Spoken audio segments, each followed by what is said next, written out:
تتلی کا رقص ناز، غزالہ کا حسن رم، موتی کی آب، گل کی مہک، ماہ نو کا خم، ان سب کے امتزاج سے پیدا ہوئی ہے تو، اور کتنے حسین افق سے ہویدا ہوئی ہے تو، لہجہ ملی ہے کہ نمک خوار ہوں تیرا، اور صحت زبان میں ہے کہ بیمار ہوں تیرا۔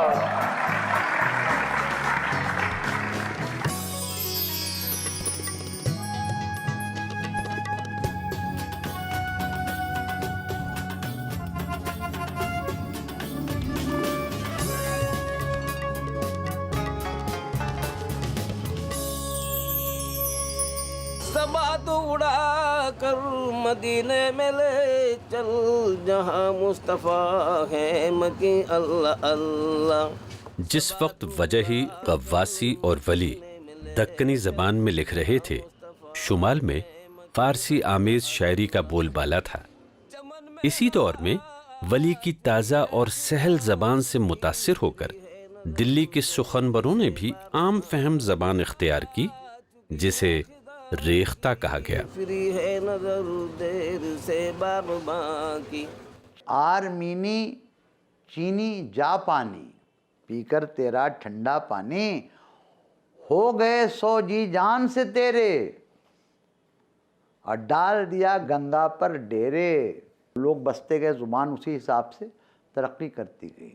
اردو سلسلے میں آخری کڑی ہے۔ یہ ایک تعمیر تھی ذریعہ اظہار کی، اس لیے اردو کو ریختہ کہا جاتا ہے۔ کیا لطف جو غیر پردہ کھولے، جادو وہ جو سر پہ چڑھ کے بولے، سر پہ چڑھ کے بولتا ہے جادو اس کا۔ دھیرے دھیرے لوگوں نے اس کو پڑھنا شروع کیا، اس کو ماننا شروع کیا۔ نہرو جی نے ایک بڑی عمدہ بات کہی تھی کہ انگریزوں نے انڈسٹریل ریولوشن کو بلڈ اپ کرنے کے لیے، بنانے کے لیے ہندوستان میں جو لوٹ مار کی، اس کے برعکس انہوں نے یہ کہا کہ ہندوستان اس سے پہلے بھی جیتا گیا تھا، لیکن ان لوگوں کے ذریعے جو یہاں آ کے خود اس کے غلام بن گئے، یعنی فاتح تھے لیکن مفتوح بن گئے۔ میری گھٹی میں ملی تھی ہو کے حل اردو زباں، جو بھی میں کہتا گیا حسن بیاں بنتا گیا۔ خوش آمدید داستان اردو میں آج ذکر کریں گے ریختہ اور ریختہ گوئی کا۔ دراصل لفظ ریختہ موسیقی کی اصطلاح ہے۔ کئی راگ راگنیوں کو ملا کر ایک نئے راگ کی تخلیق کو ریختہ کرنا کہتے ہیں۔ چونکہ اردو کئی بولیوں کے میل سے بنی، اس لیے اسے ریختہ کا نام بھی دیا گیا۔ عہد وسطیٰ چھوٹی بڑی حکومتیں قائم ہو رہی تھیں، نئی نئی عمارتوں کی تعمیر کا دور تھا۔ مرکزی ایشیا کے معماروں نے ہندوستانی کاریگروں کو محراب، گنبد اور مینار بنانے کے گر سکھائے اور ان سے ہندوستانی طرز تعمیر سیکھی۔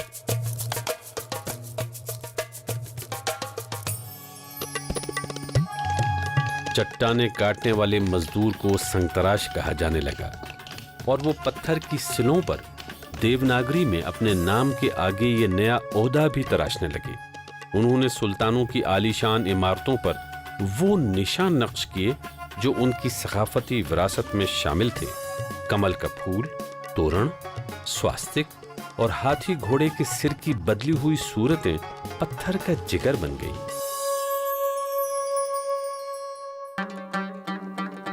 چونے گاریوں کو ملا کر عمارتیں پختہ کرنے کو بھی ریختہ کرنا کہا جاتا۔ دراصل یہ زمانہ تھا ہندوستان پر مغلوں کی گرفت کو پختہ کرنے کا، اس سے پیدا ہونے والی مشترکہ تہذیب اور زبان کو ریختہ کرنے کا۔ جذبات اور احساسات کے اظہار کے لیے ہم جن لفظوں کو چنتے ہیں وہ بھی ایک تعمیری عمل ہے۔ تو تعمیر مکان کی ہوئی، تعمیر راگ راگنیوں کی ہوئی، تعمیر جذبات و احساسات کے اظہار کے لیے الفاظ کی ہوئی، اس لیے اردو کو ریختہ کہا گیا۔ مغلز نے ایک سسٹم، ایڈمنسٹریشن کا سسٹم ایک دیش کو دیا، نیٹ ورکس، ریڈیو، آج بھی جی ٹی روڈ جو ہے وہ لوگ یاد کرتے ہیں، اور اردو کے جو جو ترقی ہے، اردو کا جو گروتھ ہے، وہ گروتھ بھی اسی سے لنکڈ ہے. یعنی لوگوں کا ادھر سے ادھر آنا، بڑے بڑے شاعر آئے، بڑے بڑے ہسٹورینز آئے، اور بھی بہت سے میوزیشنز آئے، تو سب لوگ آتے ہیں، اور اس کے ساتھ ساتھ صوفی بھی آئے، اور دوسرے قسم کے مذہبی اسکالرز بھی آئے، آرکیٹیکٹس بھی آئے، پینٹرز بھی آئے. تو ایک کمیونٹی بنتی ہے نا. اور جب وہ کمیونٹی یہاں کی کمیونٹی سے انٹریکٹ کرتی ہے تو وہ ایک کریٹیو پروسیس ہے. سن 1526 پانی پت کی پہلی جنگ میں ظہیر الدین محمد بابر نے ابراہیم لودھی کو شکست دی. ہندوستان میں شہنشاہیت کا ایک نیا سلسلہ وجود میں آیا اور مغل حکمرانی کی شروعات ہوئی. شمال سے آنے والے ان مسلمان سلاطین کی زبان فارسی تھی اور وہی ان کے درباروں میں استعمال ہوتی تھی. جب مغل ہندوستان آئے تو وہ اپنی زبان کو ساتھ لائے. شہنشاہ اکبر نے اپنے درباریوں سے پوچھا کہ ہماری سرکاری زبان کیا ہونی چاہیے. تو راجہ ٹوڈرمل کھڑے ہوئے کافی غور و خوض کے بعد، اور انہوں نے فرمایا کہ جو حضور آپ کی زبان ہے وہی زبان جنتا کی ہونی چاہیے. تو فارسی زبان جو ہے وہ سرکاری زبان بن گئی. مغل فارسی میں لکھتے تھے اور گفتگو بھی فارسی میں ہی کرتے تھے، لیکن مقامی لوگوں سے رابطے کے لیے حسب ضرورت ہندی یا ہندوی کے الفاظ اور قاعدے استعمال ہوتے. رفتہ رفتہ دربار میں فارسی کے دبدبے کے باوجود یہی ملی جلی زبان یعنی ریختہ لوگوں کو عزیز ہوتی گئی. ہندوستان کا کوئی تہوار نہیں ہے، ہولی، دیوالی، جنماشٹمی، جس کے اوپر اردو میں کمال کی نظمیں نہیں. کوئی ایسی ہندو ڈیٹی نہیں ہے، رام، سیتا، کرشن، شیو، پاروتی، جس کا بھی نام لیجئے، اس پہ کمال کی نظمیں اردو میں نہیں ملیں گی. 15ویں 16ویں صدی میں بھکتی واد اور صوفی واد عروج پر تھے. سہل زبان میں گہری بات کہنا اس دور کے تخلیق کاروں کی خوبی تھی. ان کی زبان کی سادگی میں انسان دوستی کا کھرا پن تھا. وہ پوری خلقت سے مخاطب تھے اور ان تنگ نظروں سے بیزار جو صرف عربی، فارسی یا سنسکرت میں ہی روحانی موضوعات کو سمجھنے سمجھانے پر مصر تھے. صوفی سنتوں کے کلام نے ایک ایسی فضا تیار کی کہ ریختے میں بھی روح کو زبان مل گئی. اردو کو بنیادی غذا جو ہے وہ ان خانقاہوں سے، ان درگاہوں سے ملی جہاں پر صوفیہ اکرام آباد تھے، اور وہ پیغام انسانیت ہندوستان میں پہنچا رہے تھے، جس سے لوگ متاثر بھی ہو رہے تھے. تو کہنا چاہیے کہ اردو کا ابتدائی سفر جو ہے وہ یعنی سماجی ہوتے ہوئے بھی ایک روحانی منظرنامہ پیش کرتا ہے. عبد الرحیم خان خانہ نے اودھی میں شروع کر دیا تھا تلسی داس سے. اب تلسی داس ان کو روائیاں اور چوپائیاں لکھتے تھے، اور رحیم ان کو جواب دیتے تھے چوپائیوں میں. ان لوگوں نے اس کے ایک ساکن سواد بنیاد قائم کی، ایک بلڈنگ بنائی، اور اس کو اپنا تعارف، اپنا پریچے، اپنا آئیڈینٹی عطا کی. تو اسی طرح اگر آپ گرو نانک کی پوئٹری پڑھیں گے تو اس کے اندر کافی ویکیبلری جو ہے وہ پرشین ہے، جو کہ پنجابی کے اندر بعد میں آ گئی. اس وقت تک کیونکہ اس طرح کے تھاٹ کو ایکسپریس کرنے کے لیے، خیال کو ایکسپریس کرنے کے لیے کسی نہ کسی کلاسیکل زبان کی ویکیبلری کی ضرورت پڑتی ہے. کوئی جان ہر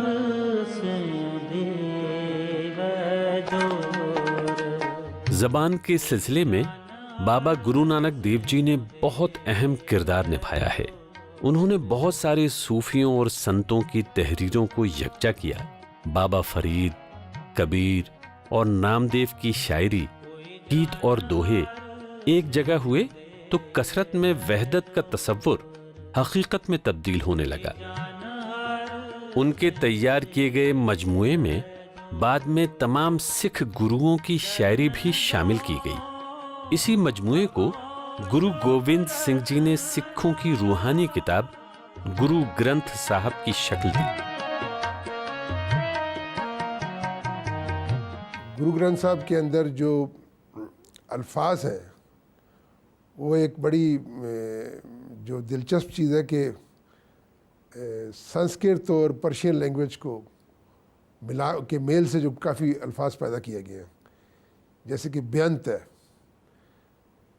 سنسکرت میں ہم اس کو اننت بولیں گے، لیکن اس کو سنسکرت کا انت لے لیا اور فارسی کا بے لے لیا اور بیانت بنا دیا، مطلب اس کا وہی ہے۔ اسی طرح آپ جو pure Farsi word, pure Arabic word use ہیں، اب کسی پنجابی کو آپ بولو گے کہ رب جو ہے وہ پنجابی لفظ نہیں ہے تو حیران ہو جائے گا، وہ رب از ٹپیکل عربین ورڈ۔ یہ وہ دور تھا جب دلی میں مغلیہ سلطنت مستحکم ہو رہی تھی اور 1556 میں جلال الدین محمد اکبر کی تاج پوشی کے ساتھ تہذیب و تمدن یعنی کلچر اینڈ سویلائزیشن کا ایک نیا باب واہ ہوا۔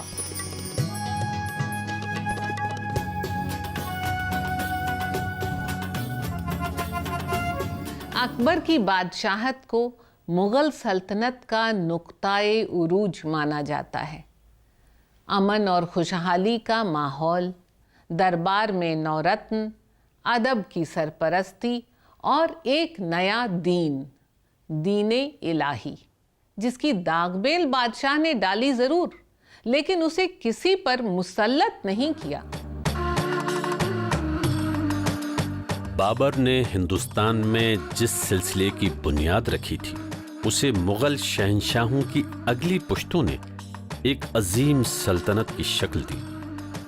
17 بادشاہوں کے سر پر تاج روشن ہوا اور اس کے ساتھ ساتھ مشترکہ تہذیب و ادب کا ستارہ بھی تابناک ہوا۔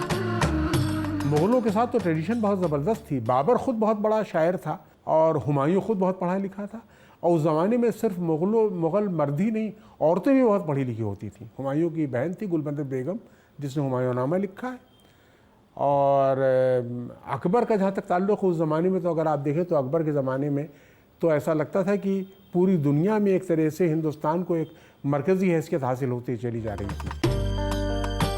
سلطنت مغلیہ کا دور زریں، ابو المظفر جلال الدین محمد اکبر کا عہد حکومت، وہ تہذیبیں جو سینکڑوں برسوں سے ایک دوسرے کے ساتھ پروان چڑھ رہی تھیں، اکبر کے دور میں ایک مکمل تمدن کی شکل لینے لگیں۔ بادشاہ نے زبانوں کے میل جول کے لیے جو طریقہ اختیار کیا، اس کے زیر اثر کئی زبانیں یکجا ہو گئیں اور ایک ایسی تہذیب جلوہ نما ہوئی جس میں مختلف قوموں کی یکساں شمولیت تھی۔ خود اکبر کی فرمائش پر جو یہاں کے دین دھرم مذہب تھے ان کو عربی فارسی میں ٹرانسفارم کیا، ترجمہ، اور اسلامی ملکوں میں بھیجا، اور جتنے اسلامی مذہب کے عقیدے تھے قرآن اور حدیث کے اور اماموں کے اور ملفوظات خلفائے راشدین، ان کو یہاں کی بھاشاؤں میں انہوں نے ترجمہ کیا۔ اس سے کیا ہوا کہ common culture, art, literature, religion, یہ سب ملنے لگے۔ اکبر کے بارے میں تو روایت یہ ہے کہ پڑھا لکھا نہیں تھا، اور لیکن یہ کہ خود اکبر کے نام سے کچھ شعر مشہور ہیں۔ دوشینہ بکوئے میں فروشاں، یک جام بدلے زر خریدم، ایم شب خمار سرگرانم، زر دادم و درد سر خریدم۔ یعنی کل رات ہم نے میں فروش شراب بیچنے والوں کی دکان سے ایک جام لیا پیسے کے بدلے میں۔ اب آج صورتحال یہ ہے، مستی کی وجہ سے میرے سر میں ایک طریقے سے درد ہو رہا ہے، زر دادم و درد سر خریدم، میں نے پیسہ دیا اور اس کے بدلے میں درد سر خرید لیا۔ اکبر روشن خیال اور وسیع النظر تھے۔ انہوں نے اپنے دور کے بہترین دانشوروں، صوفیوں اور سنتوں کو یکجا کیا۔ یہ وہ لوگ تھے جنہوں نے رواداری، باہمی اتحاد اور انسان دوستی کی قدروں کی پرورش کی اور دین الہی کی تشکیل بھی۔ ابو الفضل دین الہی کے خاص حامی تھے۔ الگ الگ تہذیبی روایتیں ایک دوسرے میں ضم ہونے لگیں۔ اس کی مثال وہ عالیشان قلعے اور عمارات ہیں جو اکبر کے دور حکومت میں تعمیر ہوئے اس دور کے ادبی شہپارے بھی نایاب ہیں۔ اکبر نے بیربل سے رامائن کا ترجمہ کروایا۔ بادشاہ کی آپ بیتی ابو الفضل نے اکبر نامہ میں لکھی۔ بھگوت گیتا کا سب سے پہلا ترجمہ کسی بدیشی فورن لینگویج میں اکبر کے زمانے میں فیضی نے کیا تھا، فارسی میں۔ اکبر کا دارالحکومت برج بھومی کا دل یعنی آگرہ تھا۔ انہوں نے بڑے خلوص کے ساتھ ہندوستانی روایات اور رسموں کو اپنایا اور برج بھاشا کی ترقی میں بھی اہم کردار ادا کیا۔ اپنے بیٹے دانیال کو برج بھاشا کی تعلیم بھی دلائی۔ اس زمانے میں اودھی اور برج میں بھی معیاری ادب تخلیق ہو رہا تھا۔ 1527 سے 1540 کے درمیان ملک محمد جائسی نے اودھی زبان میں طویل عشقیہ داستان پدماوت لکھی۔ اکبر کے نورتنوں میں سے ایک عبد الرحیم خان خانہ نے 1553 سے 1583 کے درمیان برج بھاشا میں دوہے لکھے۔ دونوں اردو رسم الخط میں ہی تھے۔ رحمن دھاگا پریم کا مت توڑو چٹکائے، ٹوٹے تو پھر جڑے نہیں، جڑے گانٹھ پڑ جائے۔ یدا چشم کورا بھوید ہپت کھانے، ششی دوست کھانے میریکھو تھنکرے، سرودی کمالو نرو دین دارو، گنیم پرہنتا جہان پرچنڈہ۔ عبد الرحیم خان خانہ یہ عربی، فارسی اور سنسکرت تینوں کو ملا کر کے اور جوتش کا گرنتھ ہے۔ اس پستک کا نام ہے کھیٹ کوتکم۔ ہر سطح پر ایک انوکھی آمیزش پنپ رہی تھی۔ بابا فرید نے 1173 سے 1266 کے درمیان اور بلے شاہ نے 1680 سے 1757 کے درمیان پنجابی زبان میں صوفیانہ کلام لکھے۔ وارث شاہ نے 1722 سے 1798، ہیر رانجھا اور سید محمد ہاشم نے 1735 سے 1843 کے درمیان سونی مہیبال، شیریں فرحات پنجابی کی مشہور عشقیہ داستانیں اردو رسم الخط میں ہی لکھی۔ 17ویں صدی میں شاہ عبداللطیف بھتائی سے لے کر 20ویں صدی کے آخر میں شیخ ایاز تک سندھی زبان کی شاعری اردو رسم الخط میں ہی ہوتی رہی۔ فارسی رسم الخط آگے چل کر چند حروف کے اضافوں کے ساتھ اردو رسم الخط کہلایا اور کسی ایک زبان کی قید میں نہیں رہا۔ اردو رسم الخط ہندوستان کا رسم الخط، فارسی نہیں ہے یہ، اس لیے کہ فارسی میں کھا، چھا، جھا، ٹھا، تھا، دھا ہی نہیں ہے، یہ سب یہاں کے ہیں۔ خطاطی کی ایجاد ایران میں ہوئی۔ ہندوستان میں خطاطی کا فن قرآن شریف کے تغروں سے لے کر میر اور غالب کے اشعار میں نمایاں ہے، اور ساتھ ہی عمارات اور عبادت گاہوں میں پرند چرند گل اور بوٹوں کی شکل میں ہر جگہ آویزاں اور درخشاں ہے۔ ہندوستان میں خطاطی کے کمال فن کے ایسے اعلیٰ ترین نمونے تخلیق کیے گئے جو آج ساری دنیا میں مشہور ہیں۔ خطاطی کی اہمیت اس سے ثابت ہوتی ہے کہ تاج محل کی اندرونی دیوار پر خطاط امانت خان شیرازی کا نام درج ہے، معمار کا نہیں۔ پنکھ اور سرکنڈے کی قلم سے لے کر کمپیوٹر تک خطاطی کا سفر زمانہ قدیم سے آج تک جاری ہے۔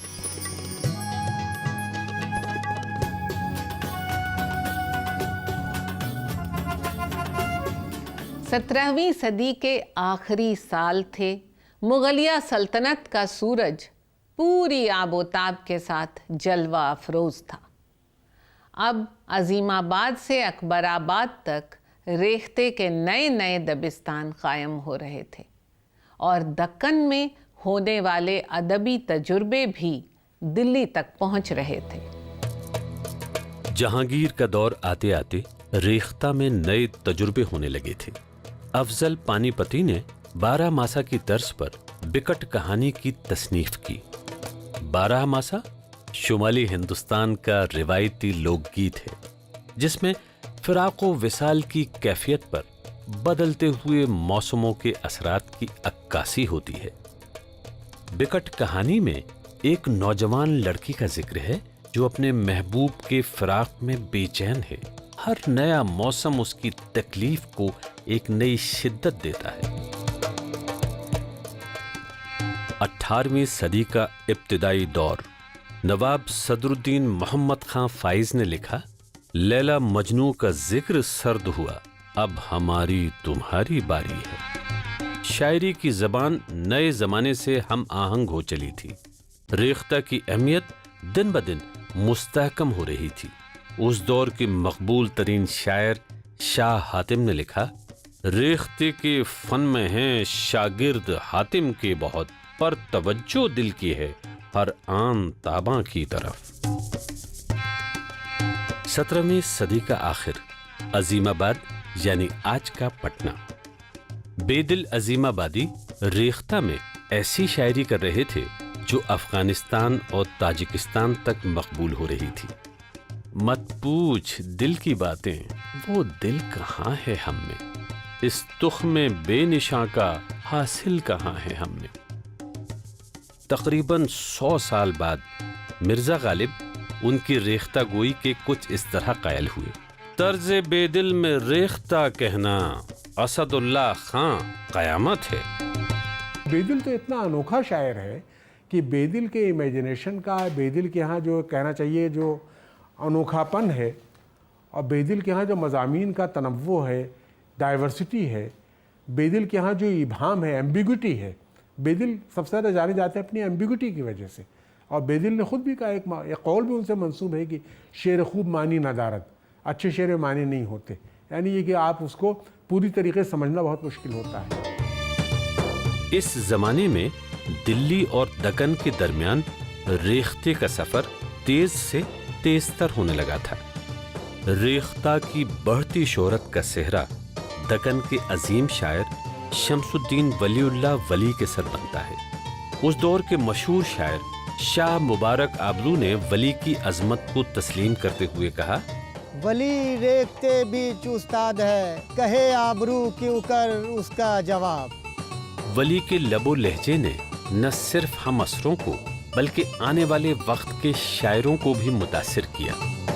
ولی دکنی کا زمانہ وہ ہے جو کہنا چاہیے کہ مغل حکومت جب یہاں کمزور پڑ رہی تھی، اورنگزیب کا زمانہ تھا، جب ولی یہاں آئے، دلی پہنچے، اور روایت یہ ہے کہ جب ان کے کلام یہاں کے لوگوں نے سنا تو گھر گھر میں ان کی غزلیں گائی جانے لگیں۔ ولی کی پوری ولی ہمارے پہلے بڑے شاعر ہیں۔ اردو کے پہلے صاحب دیوان شاعر تو قلی قطب شاہ ہیں، لیکن پہلے بڑے شاعر ہمارے ولی ہیں۔ دکن سے اورنگ آباد، گجرات، مہاراشٹر ہوتے ہوئے آپ دلی چلے جاتے ہیں، اور پھر دلی سے جو ہے نا پورے ہندوستان میں یہ زبان پھیلتی ہے۔ اس زبان کا اپنا ایک کریکٹر رہا ہے۔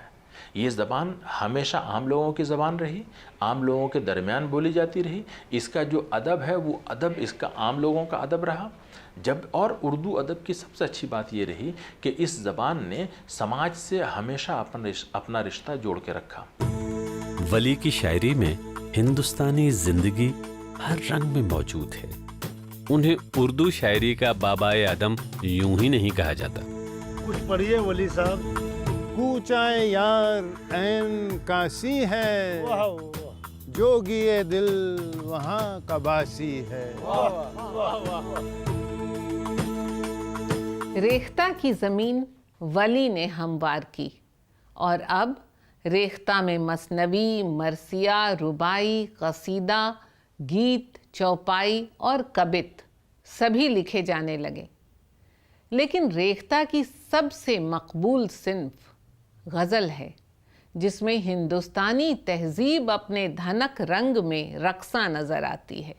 غزل کے معنی ہے معشوق سے کلام کرنا، جس میں حسن و عشق، ہجر و وصال اور نیاز و ناز کے لطیف قصے بیان ہوتے ہیں، اور اخلاق، فلسفہ، تصوف سب شامل ہوتے ہیں۔